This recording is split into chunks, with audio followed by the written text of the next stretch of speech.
కాదు కానీ వైఎస్ఆర్ కాంగ్రెస్ పార్టీ ఓట్లు డివిజన్కి పనికొస్తుంది. అంటే వైసీపీకి దెబ్బ అంతే, దెబ్బ కొట్టడానికి పనిచేస్తుంది. అది ఎంతవరకు ఏంటనేది చూడాలి. అది ఎందుకంటే తెలంగాణలో ఆమె ఇంపాక్ట్ అన్నది తనకి తాను కెరీర్ నాశనం చేసేసుకున్నాడు.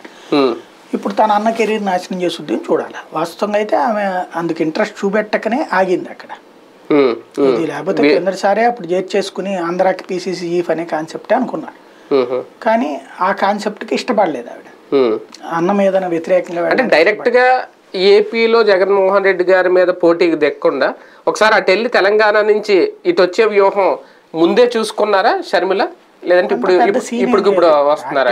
ఆవిడ తెలంగాణకి ముఖ్యమంత్రి అనే ప్రయత్నం కోసం పార్టీ పెట్టుకుంది. అంటే ప్రయత్నం చేశారు, అవుతారా లేదనేది ఆవిడ కూడా తెలుసు, ఆవిడ మనస్సాక్షి కూడా తెలుసు. ప్రయత్నం అయితే గెలుస్తుందని అనుకుంది. అవునా? ఆవిడకి మెంటాలిటీ అట్లాగే ఉంటుంది అనుకుంది.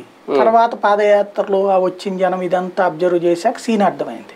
అంటే ఇక్కడ ఆంధ్రాలో జగన్కి వచ్చిందంతా రాజశేఖర రెడ్డి వారసత్వమే కాబట్టి ఇక్కడ మనకి ఆప్షన్ లేదు కాబట్టి తెలంగాణలోకి వెళ్ళి రాజశేఖర రెడ్డి వారసత్వం తను తీసుకుందాం అనుకుంది. అది జనంలో రాజశేఖర రెడ్డి అంటే అభిమానం ఉండదు.